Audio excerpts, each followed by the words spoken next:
Empire of Ash. The journey into the depths of the Eye of Terror was fraught. The purplish swirl of that vast warp storm had the presence of a living, predatory thing. The weight and saturation of its evil pulled at the soul as a black hole devours the light. Without the thought of Ynnead's ascension to inspire an icy determination in the Ulthwé pilots carrying the Ynnari into the those at the helm would likely have turned back a dozen times over. On they went, each soul resolved to live as boldly and fully as the ancient Aeldari rather than to look away or hide in the manner of their present-day kin.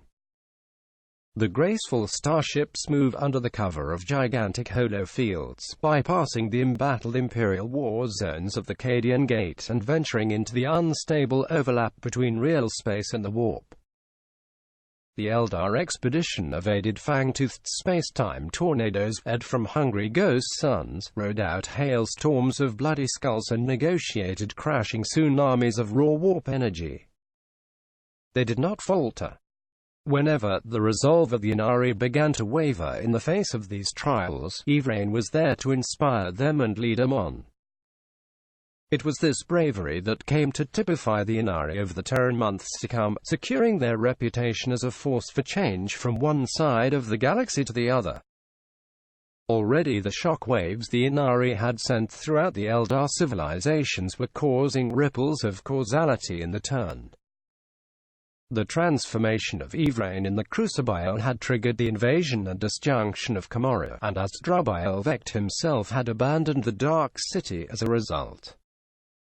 Though the damage to his reign had been cataclysmic, the Supreme Overlord had already set in motion hundreds of plots and schemes that would reaffirm his stranglehold upon Dark Eldar society. It was the metaphysical danger of the Ynnari's rise that concerned Vex most of all.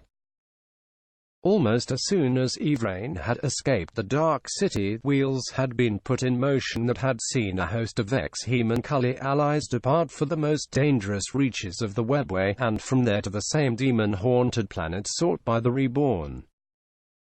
In many ways, it was a dark homecoming. Amongst the Human-Cully Coven's founders were the self-same Eldar whose wanton indulgence had led to the fall.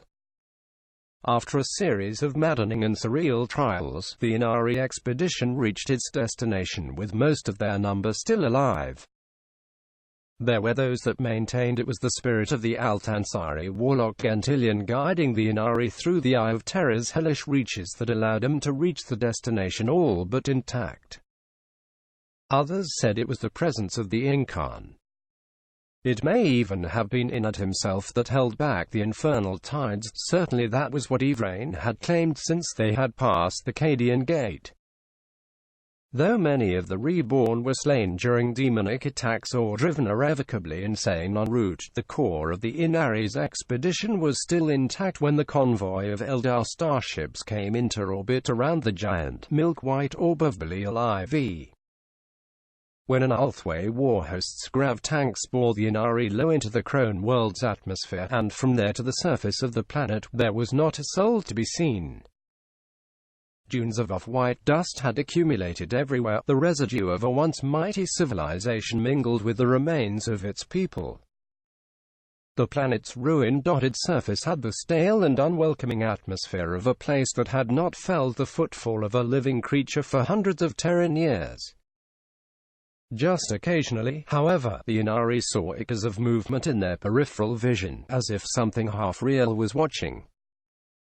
As the Ulthwé contingent split off in a spiraling search pattern, the Harlequins of the Midnight Sorrow too fanned out, making exaggerated gestures of stealth. So swift was the progress that many Ynnari asked themselves if they had visited these ill-fated lands before. It was their shadow seer that brought the suspicions to Yvraine first, drawing a thin and shimmering veil of darkness behind her as she came. They were not alone amongst the ruins. The creatures that pursued them were not ghosts, nor demons, but creatures that were very much flesh and blood. No sooner had the shadow seer confided in Yvraine than a howling menagerie of abhorrent terrors charged headlong from the ruins ahead. They were coming straight for the Ynnari, hungry and focused on their prey despite the Harlequin Psycho's illusory veils. At the fore were eyeless Yorghouls, multiple nostrils twitching as they bounded on all fours towards the prey. Behind the creatures came all manner of twisted anatomies, from muscle-bound hulks whose spines bristled with steroid injectors to whip-limbed hunchbacks who scuttled on bare feet with the speed of hunting spiders. Floating amongst them were the human cully sent on a mission of murder by the Ash Master Yvraine Rickarth, most feared of the Dark City's hemonuclei.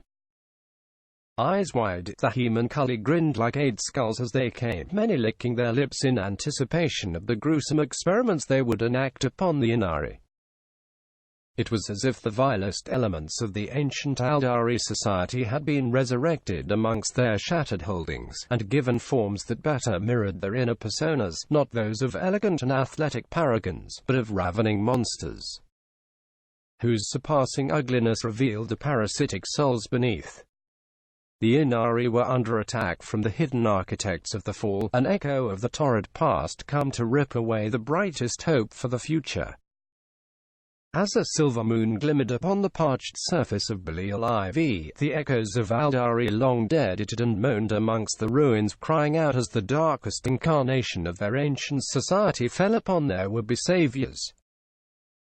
Even the blood brides and incubi amongst the Ynnari ranks were under no illusions as to what the Comorite brethren intended for them, and so dived into the fray alongside the Black Guardians of Ulthwé and the Harlequins of the Midnight Sorrow. The razored blades of mercenary and gladiatrix cut away heavily thewed limbs, bisected leaping Yorghouls and decapitated masked monstrosities wherever they came forward. Incredibly, many of the human cully's minions kept fighting even after sustaining grievous wounds, limb stumps spraying nameless UIDs as they thrashed and nailed. Their violence was indiscriminate, but the unnatural strength behind it made it dangerous. Many an Ynnari was hurled broken across the wasteland to skid like a rag doll into the drifts of bluish-white dust. In the center of it all, a clutch of Talos pain engines drifted towards Yvraine, claws and tentacles twitching. The shuriken catapults of the Bealtani Dire Avengers slashed 100 wounds in the Airshi war machines, black liquid ying from their iron-hard carapaces. The pulsing energies of nearby Chronos parasite engines spurred them on regardless. A double rank of wraith blades loped through the dust to intercept them before they reached Yvraine, elegant ghost swords gleaming as they sliced and cut. The spirit constructs fought with courage and strength, but the pain engines were true masterpieces of the Ashcrafter's art. One by one the wraith blades were caught by clacking claws and wrenched apart. Suddenly the Visage was there, stepping nimbly around the pain engines as he ducked, slashed and moved away once more, avoiding whirring chainmails and jabbing core injectors with impressive grace. Soon, all that was left were hovering carapaces that drizzled foul blood. The eldest of the human cully, his mouth twisted in a moue of irritation at the sight of his pets being dismembered, brought forth a rune-engraved box from his robes and opened it. Sickly light oozed out as captive djinn spirits shrieked towards the Visage. His long blade whirled and slashed, but no physical foes were these, and they could not be cut. They lifted him bodily into the air and stretched his limbs taut. Grinding and snapping sounds were clearly audible as the Ynnari warrior was slowly stretched to breaking point. A moment before the Visage came apart, the Incarn burst from the morass of dead pain engines with a deafening roar of triumph. With nothing more than its bare hands, the Avatar ripped the djinn spirits to dissipating wisps of ectoplasm. It exed a slender claw, and the djinn's human killer's master withered away to a puff of dust. In Farkamara, those samples of the Coven Lord's anatomy that were kept for regrowth turned to dust at the same instant. There could be no proof nor safeguard against the death brought by the Incarn, for it was the god of the dead given physical form. Seeing the comrade's demise, and fearing that he had died a true death at the hands of a demon, the rest of the human cully withdrew. No prize was valuable enough to risk the carefully maintained and treasured immortality. Within solar minutes they were gone entirely, their flesh-warped servants vanishing with them. The Ynnari had barely regrouped amongst the ruins when an ululating shriek pierced the air. The soul hunt of Belial IV. The screams in the middle distance were painful to hear. These were not shrieks of agony, but of savage joy, the cries of lunatic killers on the hunt. They were not of mortals, nor even the playthings of the human Kali, but of entities born from the warp and attracted to the psychic spore of carnage. Every one of the Ynnari that heard him felt trepidation. These were the demons of Slaanesh, birthed from the catastrophe that had laid this wretched place low. To fall into the clutches here was to know an eternity of torment, and to be consumed utterly by she who thirsts. They told themselves that the souls would be saved from that direst of fates by Yvraine and the fellow Ynnari, but ancestral fear still clutched at their hearts. Darting up to elevated positions, Yvraine's blood-bride handmaidens peered into the gloom. Through the ivory mists came whole armies of blade-wheeled chariots, striking sparks from the tumbled ruins as they came. In their wake was a tide of sprinting demonettes.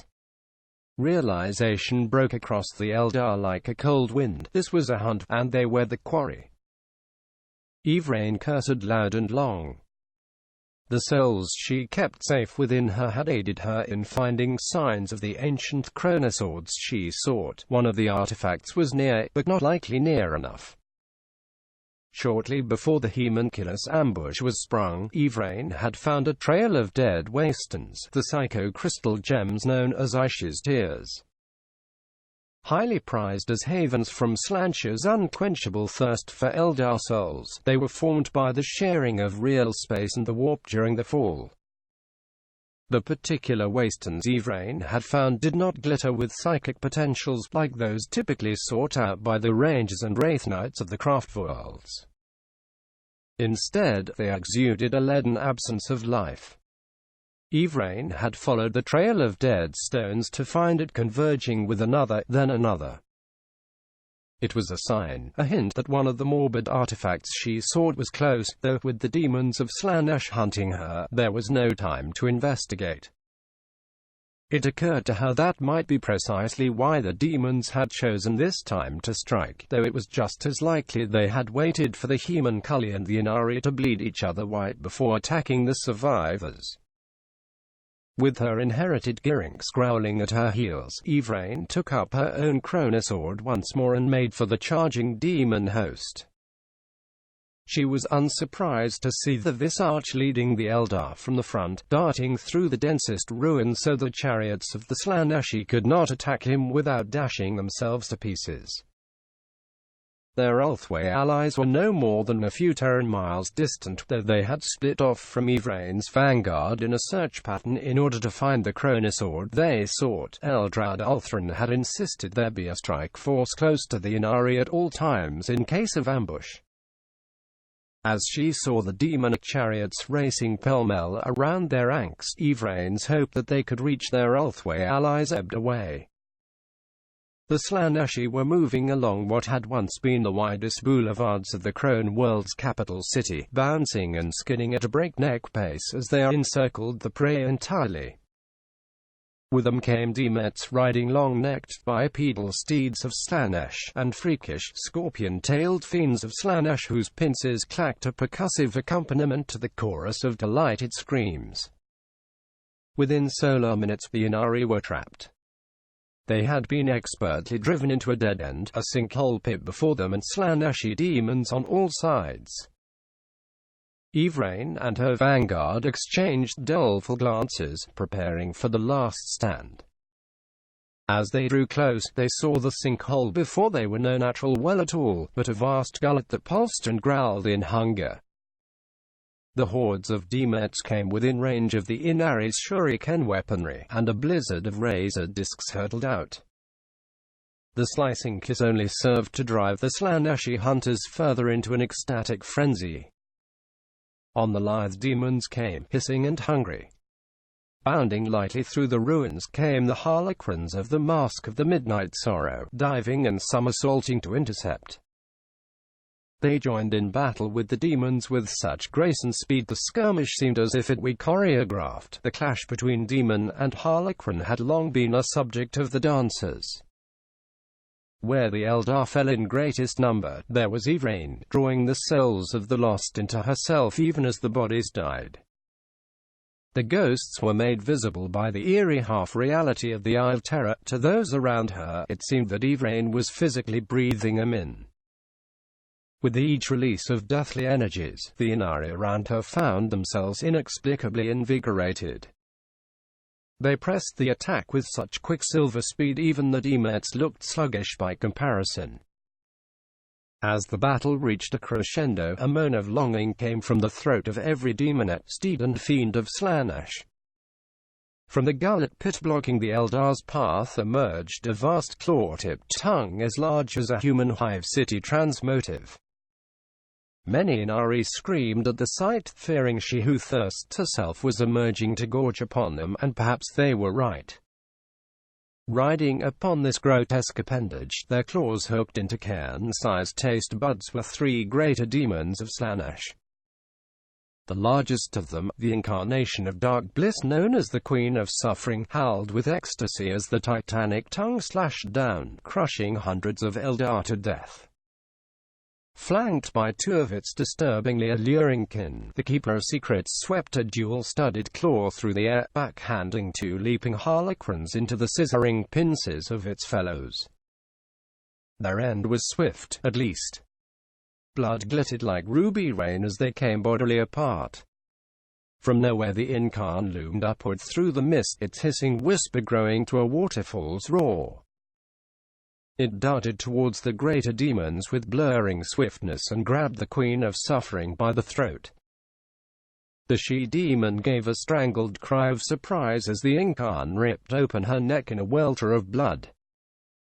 But in coming within arm's reach, the avatar of Ynnead had risked much. A jagged pincer caught the Incarn by the ankle, then another and another as the Queen's courtiers closed in.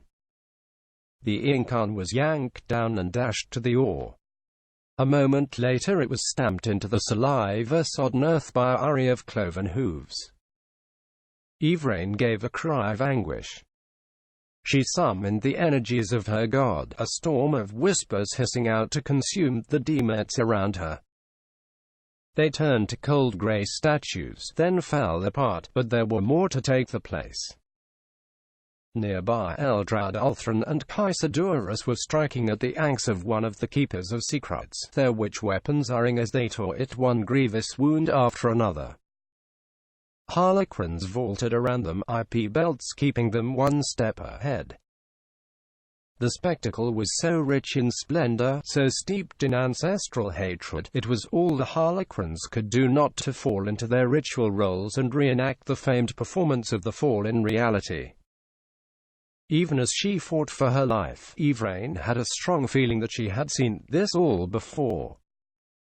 At first, she could not place where the rescued souls within her did not number any harlequins, for the laughing god took them unto himself instead. Then it came to her. This dance of harlequin and Slaaneshi demon was an echo of the final act, as portrayed by the Mask of the Midnight Sorrow in the theaters of Comoria. Inspiration struck Yvraine. She knew this performance well, as she had danced a similar waltz in her youth.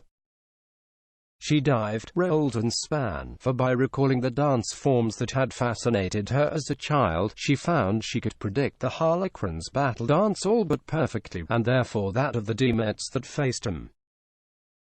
On she danced, vaulting and somersaulting, following the scatterings of dead wastelands to a nexus of the crystal ovals only a few dozen feet from the greater demons of Slaanesh rampaging through the Ynnari lines. Underfoot, she could feel the pulsing energy of one of the chronoswords they had come to claim, a reservoir of deathly psychic power so strong it had stolen even the potential life from the wastelands nearby. Smiling grimly, she placed both hands upon the ground and cried out. A heartbeat later, the Incan burst like a phoenix from the ground beneath the Queen of Suffering, reborn in a fountain of ice-blue energies. It held a long and shining chronosword in both hands, and as it soared into the sky, it cut the demon queen in half from groin to neck. The deathly energies around it lent it speed. In a blur of purple-white motion, it hacked and slashed at the greater demons until they had discorporated altogether. The weapon wielded by the avatar of Ynnead was Vilethzar, the Sword of Souls, largest and most powerful of the chronoswords. After millennia of slumber, its edge was hungry for the blood of the Eldar's persecutors. Like a bladed whirlwind, the Incan plunged into the Slaaneshi horde. Its every breath was a killing mist, its every thrust the final death of a shrieking demon. The Incan slashed at the giant claw tongue, grasping for it, and the hideous appendage withdrew back into its sinkhole lair as if stung by the great murek wasp itself. Inspired by the final act made real, the Harlequins renewed their attack, and within solar minutes the encircling demonic horde was in utter disarray. Better still, through the ruins could be seen the colors of Ulthwé. With the trap broken, salvation was at hand.